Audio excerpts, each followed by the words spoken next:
Ladies and gentlemen, controlling the past to control the future. Rewriting history is a global trend as governments seek to persuade people to believe their versions of events. It seems to be happening now in Bangladesh, where school textbooks are being rewritten. To start with, a name which not only Indians are very familiar with, but the world is. Bangabandhu Sheikh Mujibur Rahman. Bangladesh textbooks will now remove the title for the father of the nation. In fact, new textbooks will state that Ziaur Rahman declared the country's independence in 1971, replacing earlier versions that credited Bangabandhu Sheikh Mujibur Rahman, the father of ousted Prime Minister Sheikh Hasina, with the 1971 Independence Declaration. Again, as I said, it's about wiping off legacy. The portrait of Bangladesh Sheikh Mujibur Rahman was removed from the president's residence. The government cancelled several holidays associated with the country's founding father. Protesters remember those visuals that had emerged, toppled statues and defaced murals of Mujibur as the former Prime Minister of Bangladesh fled the country to save her life. Well, she fled to India, where she was given asylum. In fact, India goes a long way in its historic ties with Bangladesh, starting right from the 1971 war, which led to Bangladesh formation as a country. But there seems to be cautiousness for India in the air. One, with the attack on minorities in Bangladesh and the muted response from the government there. Second, with what Bangladesh Army Chief Wakar-uz-Zaman has actually spoken to a local media, calling India an important neighbor. The army chief said, "We will not do anything with our neighbor that goes against our strategic interests. At the same time, we will expect that our neighbor does nothing that is contrary to our interests. When we look after their interests, they will look after our interests with equal importance," referring to a relationship of give and take. When asked about China, the army chief said, "China is a partner in our development. They have investment in Bangladesh, so China is very important to us. We use a lot of weapons from them. China, in fact, the Air Force uses weapons from China too," is what he said. So does the Navy. Their weapons are comparatively inexpensive. So what does one really make out of this? What does this mean for the geopolitics and from a historic India lens? And then you have domestic politics in India, also a spillover from what's happening in Bangladesh, but also huge security concerns within India as well. The close ties and boundaries the two countries share. In fact, Chief Minister Mamata Banerjee today accused the centre of allowing infiltrators in at the borders guarded by the BSF. Union Minister Giriraj instead shot back, saying Bengal has become a nursery for Bangladeshi infiltration. So from Bangladesh to India, the ties have become complex with the cautiousness in the air. But it's not just about what's happening in Bangladesh, it's the immediate ramifications on India as well. I'm being joined at this point by Saleem Samad, who's a journalist from Bangladesh, Veena Sikri, who's a former High Commissioner of India to Bangladesh, Patikrit Pain, who's a geopolitical analyst, Shubhankar Bhattacharya, who's a political analyst, and Dr. Avra Sen, who's a spokesperson for BJP. Thank you very much, all of you, for your time. Allow me to first go to Saleem Samad at this point. Good evening, sir.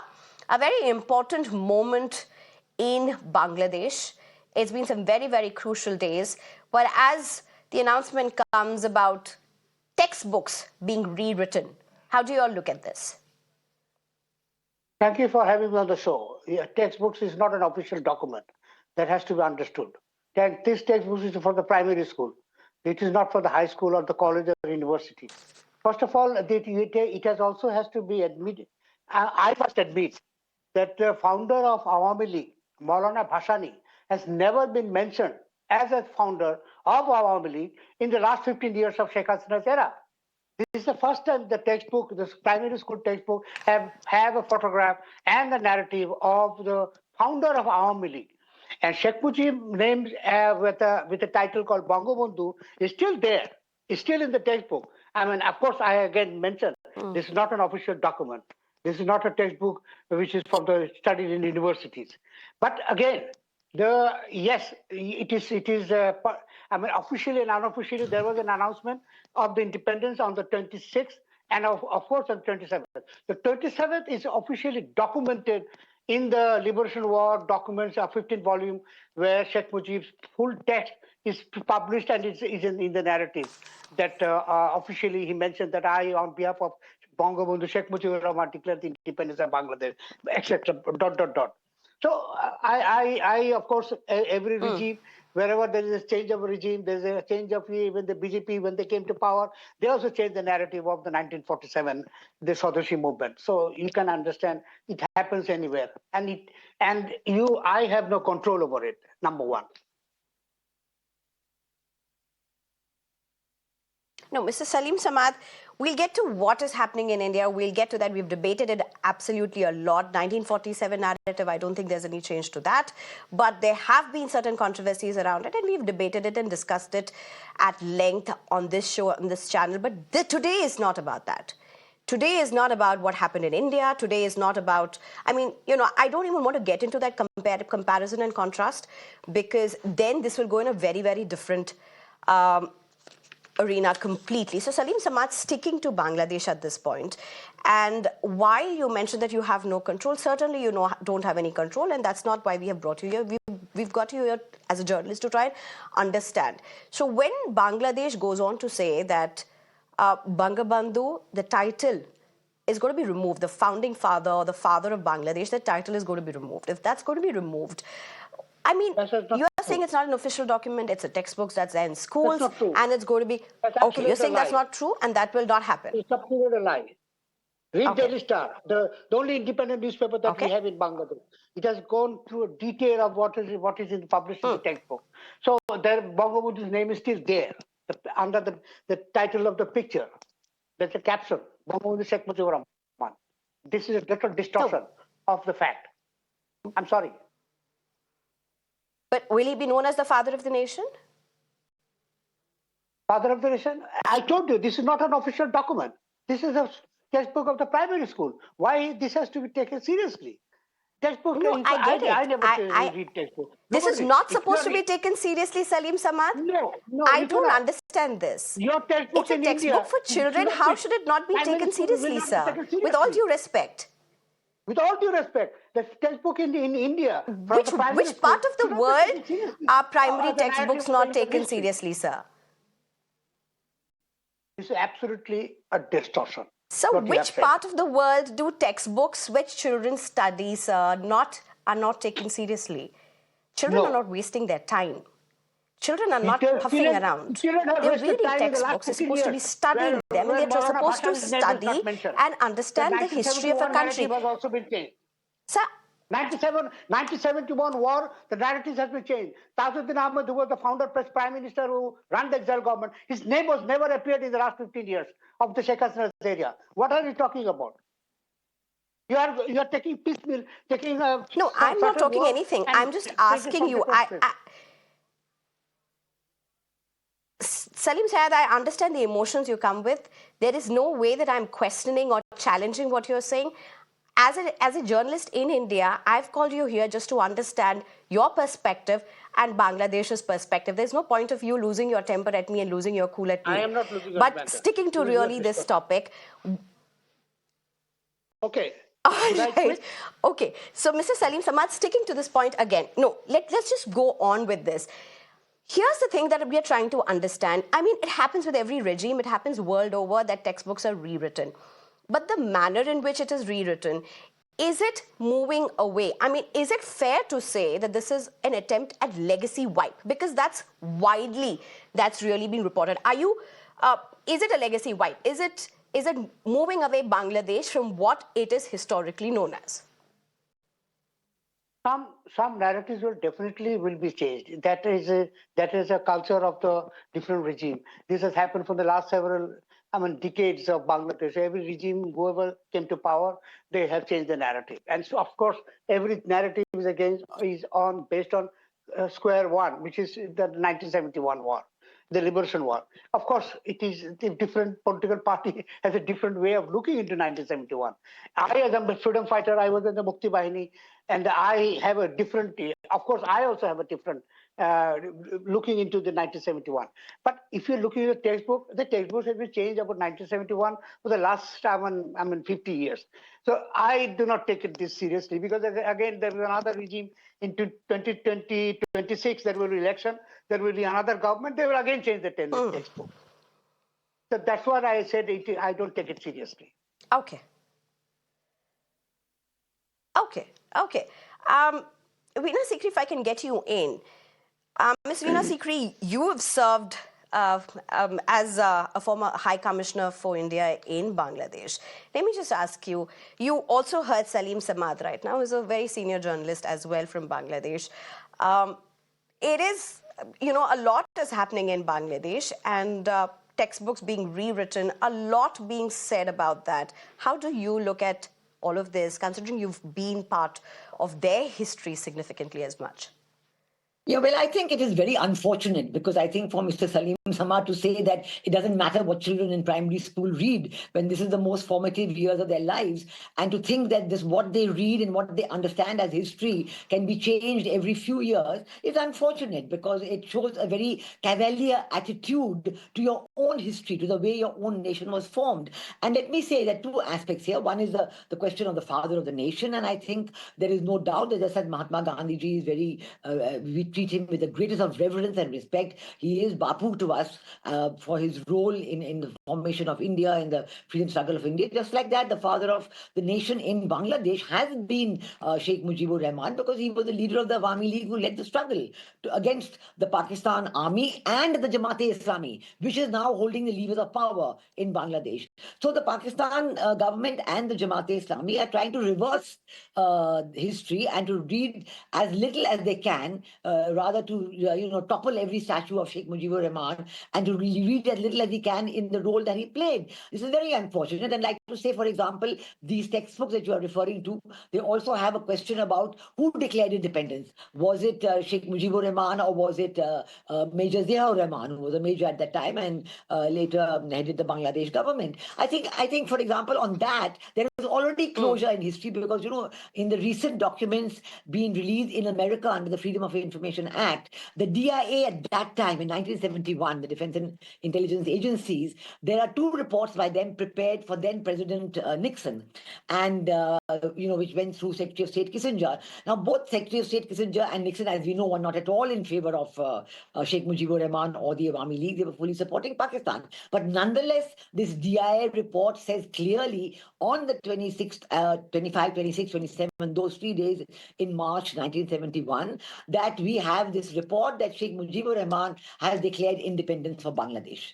And now it is considering itself an independent state. So I think, we have to take pieces of history like that and give closure to what has happened in different countries. And I think it's unfortunate that, children's minds are being turned this way and that way every few years, depending on the whims and fancies of the ruling government. So I think that it is a very important matter that is there. And we should take the fact that in the last 15 years, when Sheikh Hasina was the Prime Minister, she had given a broad picture. She had outlined the role of the Indian Army, how the Indian and Bangladeshis fought shoulder to shoulder. There was a joint command, and it was the two together who got the independence. But now it's very unfortunate. I feel it's unreal and should not happen like that.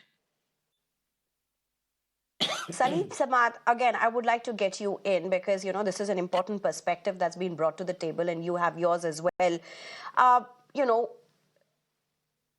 A sense of closure is what's not there, is one side of the view. Distorted facts of history is another set. But you are saying there's always been a distorted set of history of how Bangladesh is represented and its history is represented. My question to you, Saleem Samad, is how important is it that the Declaration of Independence for 1971, who made it, at this point, when this massive transition is happening within Bangladesh, just how importantly and emotively is this being viewed within Bangladesh? Because the world looks at it at a very different lens.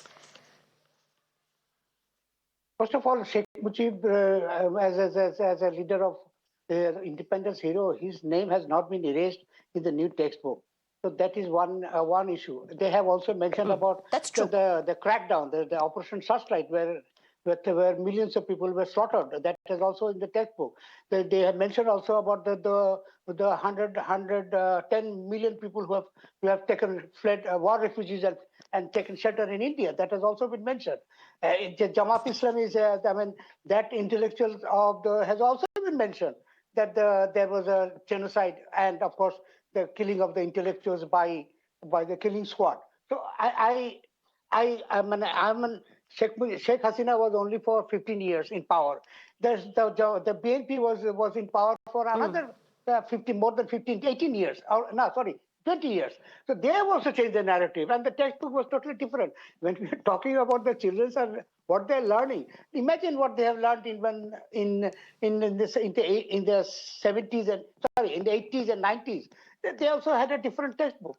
So when they grow up, they learn. For example, people do learn from the previous, that what they have learned is not true.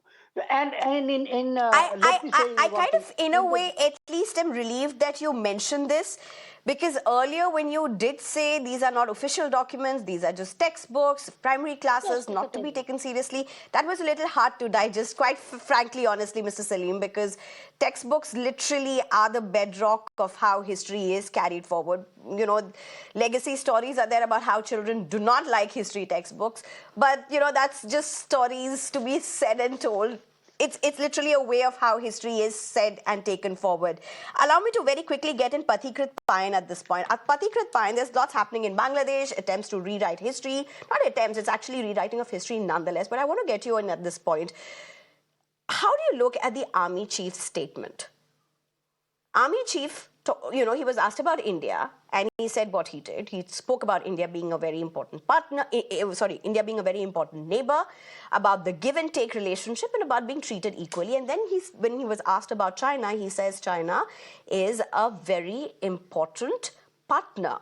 Goes on to say about the kind of weapons that Bangladesh uses from China, and about how it is comparatively far more inexpensive. But the usage of words, you know, in a democracy, you don't really have an army chief coming forward and setting the tone in tenor for diplomatic relations.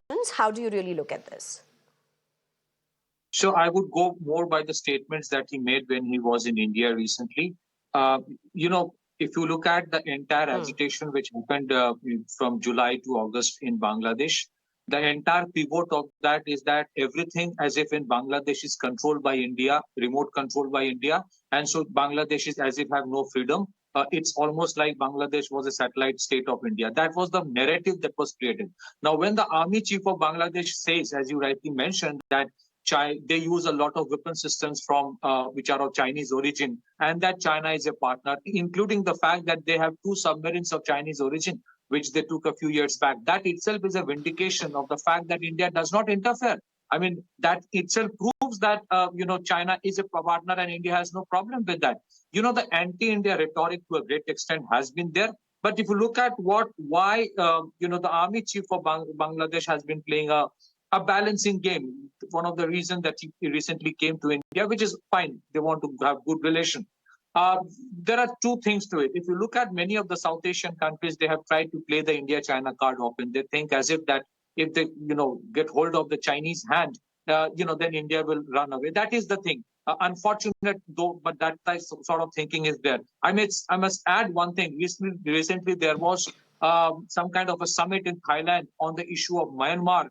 And I think the Bangladeshi representative went over there as if to complain to the Chinese that, look, you please take care of the Arakan army in the border. And the Chinese very categorically told them that this is an issue you should sort it out with the Myanmar army or the Arakans, not us. The Chinese were very clear about it. See, I think let this be very clear. We have nothing to do with the internal affairs of Bangladesh. The average Indian is not concerned with Bangladesh. That is, I think they try to give too much importance to themselves. We have our own challenges. We have our own aspirations to take care of it. You be happy. The problem starts with this, that when you release dreaded terrorists from jail, and then they are unleashed as if for something sinister. There is a problem with that. There are many such people who have been released who have an antecedents of not just being vitriolic against India, but have been, arrested for conspiracy to attack India. That's one part of it. The other part is that, if you look at the army chief, there was on 31st of December, this manifesto was supposed to be brought out by this anti-discriminatory student movement. Suddenly it was stopped. Why is it so? Because there are many things happening within Bangladesh. I'm sure the Bangladeshi spokesperson representative can talk about that. That what were they planning to have a constitutional change so that Dr. Yunus can be resurrected as a president, and then everything comes into the fold of the president. And if you look at the history of Bangladesh, I'm not surprised with what is happening. Bangladesh keeps on going in it within a loop of violence. It's not just the history rewriting, Sneha, there has been purge one after another in the army itself. Look at, you talk about whether Bangabandhu should be called Bangabandhu or father of the nation. I mean, here is a country where people were urinating on the statue of their liberator. And what else can you expect? Nothing like that happens in India. I think they try to create a comparison with India all the time. Prime Minister Modi has given more respect to Gandhiji, and Prime Minister Modi gives more respect to all the freedom fighters. I think, again, Patikrit, allow me to just come in at this point. I told my earlier guest as well, I don't want to get into this comparison with India and Bangladesh. No, I am the two are very different. The two have their own sets of debates, and I just don't want to get those parallels in again at this, Patikrit. And I know where you are, what you are trying to say, Patikrit. I do respect that, but I think that's just like Saleem Samad. Let me just come in at this point to what Patikrit Pine was saying. In Bangladesh, is there a change in perception of how India is looked at? One, in terms of the diplomacy, the bilaterals, the kind of communication, the tone and tenor, the statements which are being made by the higher authorities, and of course, a lot of violence that happened, particularly on minorities as well in Bangladesh over the last few weeks. Is there a change in perception of how India is viewed locally among people in general? Look, that is a very, the people, when you mentioned of the word people, it's a very volatile. It always happens with every change of the government, every change during the election, the pre-election, the people do have a different mindset. That is something very, you cannot, there's nothing to be, I don't want to discuss about that. But yes, one thing that has to be mentioned, that there was an anti-Indian campaign, like Boycott India.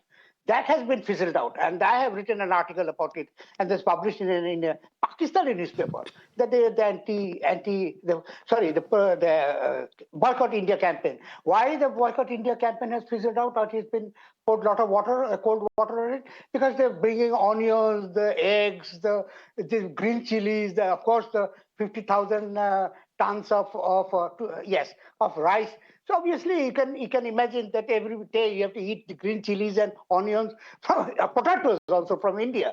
So obviously that has fizzled out. So so when we take something very seriously, when something has happened, India did not stop exporting onions and green chilies and potatoes and rice, for example. So obviously you can say that, you can see that there is a change of mindset. And one thing is very sure, that 1971 did create a strong base of the anti-Indian, because they think that India has separated Pakistan, and there is still a group of because you have to understand that only less than 2 lakh people have gone to the Mukti Bahini, where I was one of them, and you can imagine the 775 million people was there, and of course the 10 million people were refugees. So obviously there was a lot of people who, almost 60% was inside Bangladesh. And they were, of course, possibly misunderstood that India is trying to gather. But this has happened all through the different regime. And different regime, of course, have patronized such feelings among me. Once there was a bad feeling about Shubhankar China. Bhattacharya, as well as Dr. Avra Sen, apologies. You've been waiting for quite a bit. I will give both of you ample time to speak. Just allow me 2 minutes more. I do want to go back to Veena Sikri for one question before I come to the other two as well. Veena Sikri, my question to you is, there's a cautiousness in India about how Bangladesh is being looked at, about how Bangladesh is being approached. India has been cautious. India has been, it's been very marked with how it has positioned itself as well. What do you see as the biggest challenge, particularly as this legacy wipe literally goes on in Bangladesh? No, I think the biggest challenge in Bangladesh today is that this regime that has come in, Muhammad Yunus is just a front, a facade. It is really the Islamists who are controlling the regime. They are trying to reverse history, and all that we have discussed so far, whether it is of the father of the nation, or whether it is of who declared independence, or whether it is of the textbooks, I think this is attempt to change history is not being welcomed by the people of Bangladesh. We know for a fact that even attempts have been made to change the national anthem, to change the national flag, and people don't accept it. So, in fact, today there's greater and greater dissatisfaction. But how is within India Bangladesh. looking at this? How should India be looking at this? What is the formidable challenge for India? Because Bangladesh is not only just an important neighbor, it's very crucial to the entire geopolitics for that matter. And of course, we have a lot of culture, trade, soft exchanges for that matter. No, we have a great civilizational shared heritage with Bangladesh, and we do value our relationship. Our government said on the first day that we're prepared to deal with you. But as time has gone on, we are seeing that their aim is something else. Their aim is to reverse history. Their aim is to push India out. Their aim is to push the minorities out, to kill them, to lynch them, take away their properties. So their aims are not conducive to stability, prosperity and democracy in Bangladesh. And without these three factors, there can be no peace. And for us, the spillover of the instability is very dangerous and very serious because we have a long 4,000-kilometer border. So we would like that there should be a stable regime, but this regime has not provided any stability. There should be early and fair and inclusive elections, but this regime is only interested in wiping out the memory of the Awami League. So I think this is a fundamental factor which is disturbing the people of Bangladesh. I'm giving it from their perspective. I'm not talking right now even from our own. We also want stability and prosperity and democracy in Bangladesh, as they had 6 to 8% growth for 15 years, which is not a mean thing. But now they're throwing it all away in the name of political control,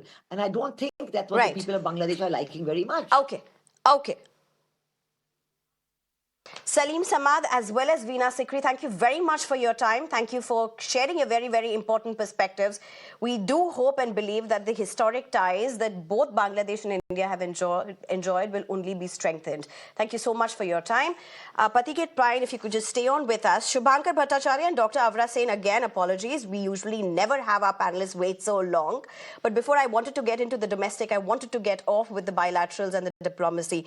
Shubhankar Bhattacharya, if I can come to you first. Now, Mamata Banerjee has spoken today very vehemently, very strongly about infiltrators from Bangladesh accusing the centre and roping in the BSF at this point. Why I'm asking you this question? Because what's happening in Bangladesh has direct ramifications in India. The politics, of course, deeply ingrained in it because of the border that we share. But this is a huge statement to make. Shubhankar Bhattacharya. Okay, so first of all, Sneha, I wish all your viewers a very happy new year. And let us hope that we face real concerns throughout the year, rather talking about, it shouldn't come to the things concerning your immediate neighbors, actually, the kind of relationship we are sharing as of now. Now, the next thing is, I'll also say that the way I was throughout, present in the debate, but no one did ask question, where did that major question go? That what happens to the Hindus in Bangladesh? What shall be the next step towards the Hindus, that the way they are treated over there? That is the major concern. But I think we are being somehow, being a little bit more cautious about nothing.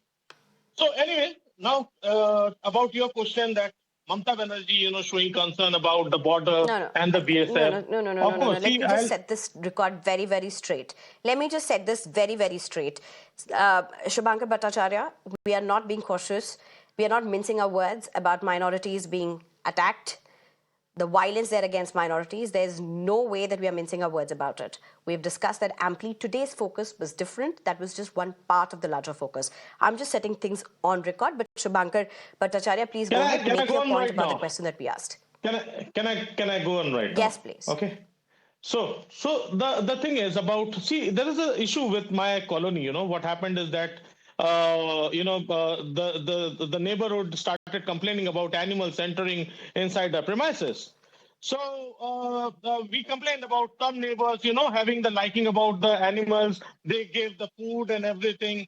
But what we forgot is the gatekeeper. The very first blame came to us as a society authority. That the society authority is responsible for the gatekeeper as well. So if the gatekeeper is compromised, we should not cry foul about the animals. And that is what even the Mamata Banerjee is saying. The chief minister is just being showing concern that if the infiltration is there, we are being, I mean, as a Bengali person, as a native of Bengal, we are more in pain. Secondly, it is the job of the central government to take care of BSF.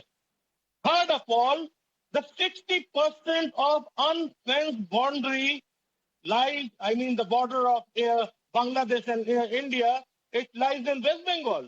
And that is still unfenced. So whose responsibility it is? Who should be, rather than calling Mamata Banerjee or any chief minister. Okay, even before then, I go to Dr. one last Avra Singh, thing, Shubhankar one last Bhattacharya, even though you tried to bring out an example through this whole comparison of an example with an animal, I think was a stretch. But I get what you're trying to say. I don't know what to make out of that. Dr. Avra Singh, please come in at this point. So essentially, if I just go beyond this whole analogy that was attempted at and get to the heart of what was being said, essentially saying the center is failing at what is supposed to be done. See, the problem with West Bengal government is that they are speaking like an offshoot of ABT, Ansarullah Bengal Team, which is a terrorist organization functional in Bangladesh, and it is directly linked with Al Qaeda. Why I'm saying this? Because Jasimuddin Rahmani was set out on bail after Yunus government came to power in Bangladesh.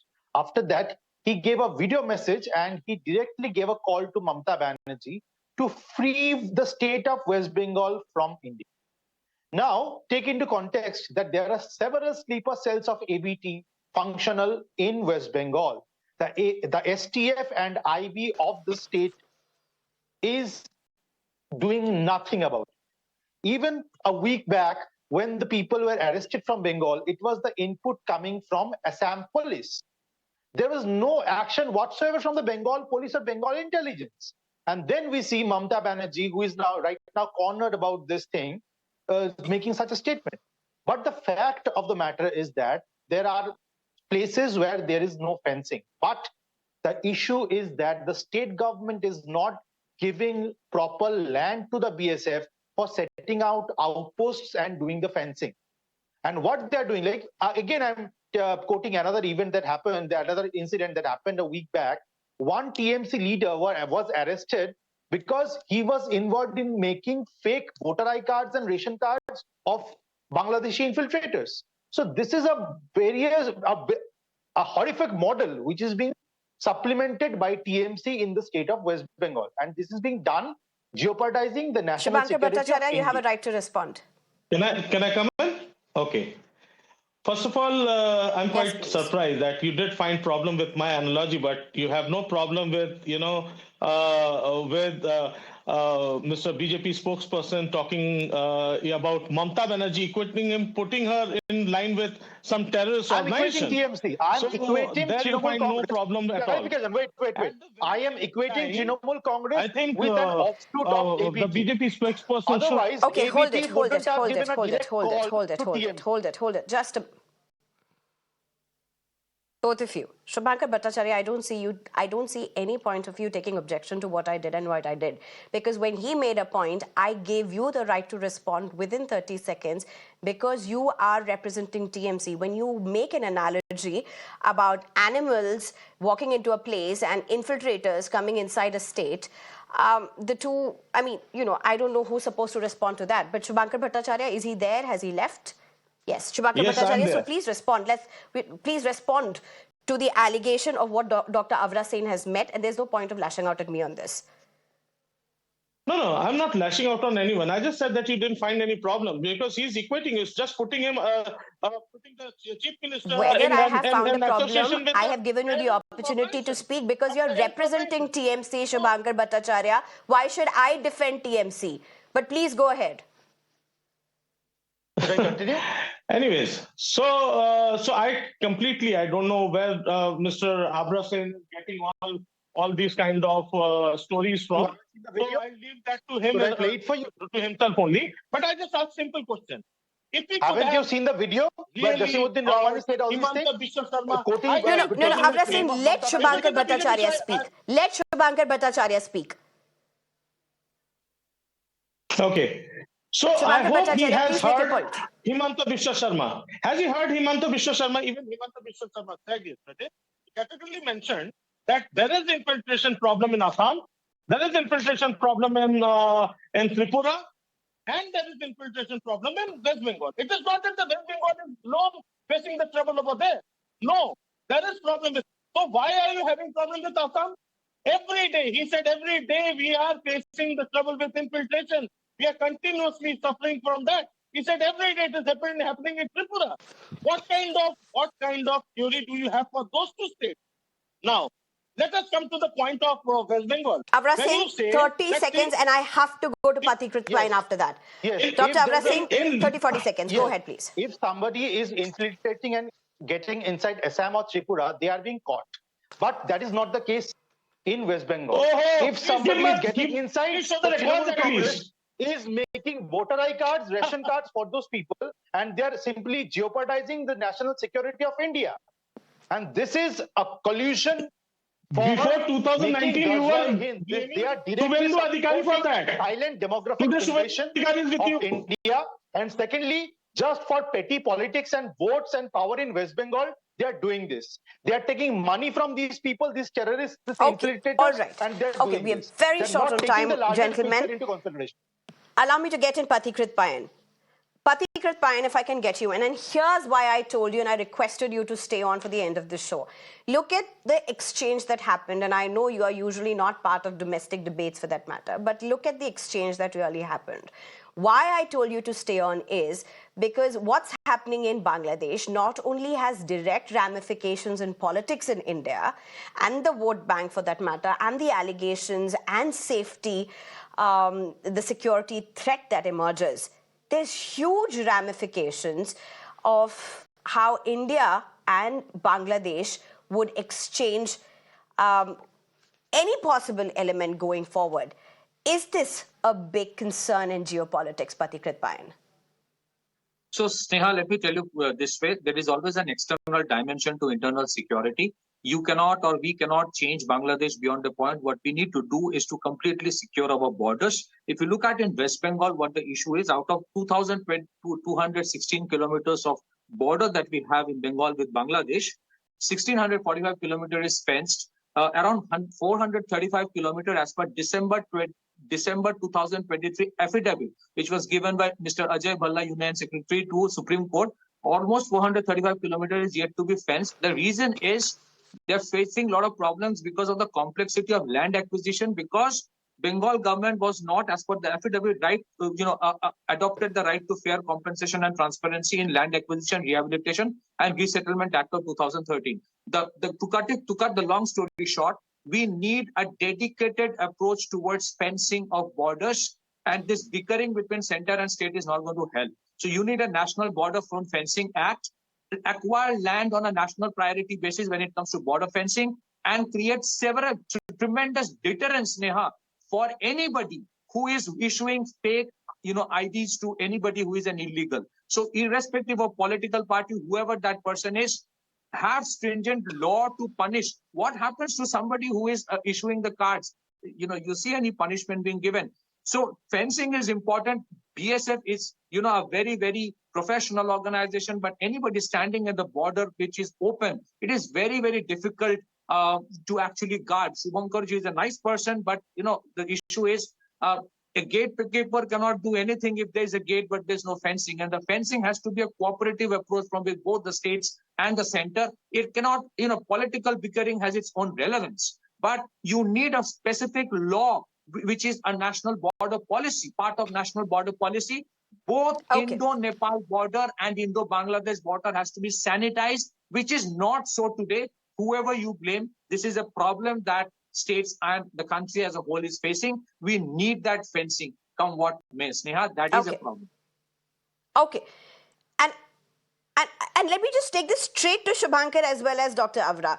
I mean, it's very tempting to just end it where Pathikrit Pain is saying, but I'm going to give both of you 30 seconds each. Shubhankar Bhattacharya, TMC is heading a government in a state. It's heading the government in West Bengal. It is the government in West Bengal. My question to you, as the situation in Bangladesh escalates, what is the biggest challenge that TMC looks at this point? That the government, the West Bengal government looks at this point? Cautiously, please respond. Right. See, let me tell you something, Sneha, very simply.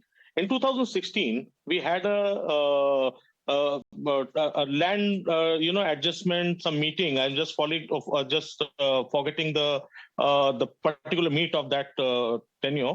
But in 2016, we were discussing the border area, this thing of West Bengal, and it has been a long time that there are, I think, more than 200 or 300 villages come in that area where we actually cannot fence, in which half of the house falls in the area of Bangladesh and half comes in to Indian part.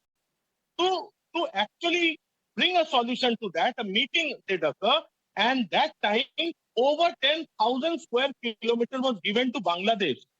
We lost it, and that happened through Modi's government only. So that happened in 2016-17. I'm just forgetting the date particularly. That happened. I'm not aware of that. I do not know how to respond to that. But Dr. Avra said, Pathikrit Pain, please respond. Pathikrit Pain. Pathikrit Pain, please respond. Pathikrit Pain, please respond. Hold it, everybody. We can't just make allegations like this and just speak off the cuff. These are important aspects. I don't want loose words over this. Pathikrit Pain, please respond. And Dr. Avra Sinha, I'll just come to you. Pathikrit Pain. Yeah, what happened was there was a land border agreement of enclaves called the Cheat Mahals. Now, many such Cheat Mahals enclaves were in Bangladesh, which were basically part of India, and many such enclaves in India were actually of Bangladesh. So there was an exchange which happened. Some land was given to Bangladesh, and a considerable amount of land from Bangladesh was given to this side also. So Shubhankarji is right that an exchange happened, but there was an exchange. Some land we also got that was part of Bangladesh. We got 1,400 square kilometers. I'm just putting it. Please check it through the Google. Google it. Okay. Dr. Avra Sen, go ahead. At this point, as situation escalates in Bangladesh, what's the biggest concern for BJP? Dr. Avra Sen, I'll give you 40 seconds, not more than that. Yes.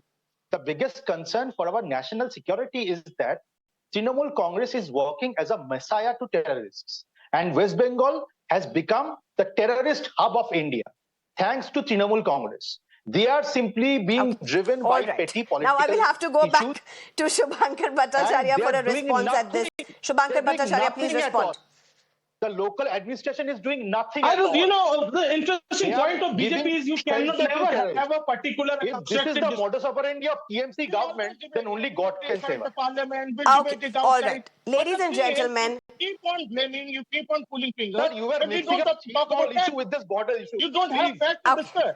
Okay. Ladies and gentlemen, often this is what happens when we try to get in politics and we discuss. As volatile as this debate did go, unfortunately, much of this also plays out on the ground as well. Pathikrit Pain, Veena Sikri and Saleem Samad brought in some nuances to what we were trying to look at within Bangladesh, what's happening there, the very historic lens to how India should be looking at what's happening in Bangladesh. But what's the exchange that's happened politically on this show also shows just how sensitive this entire issue is for politics in India as well. Thank you very much, all of you, for joining us and for your perspectives.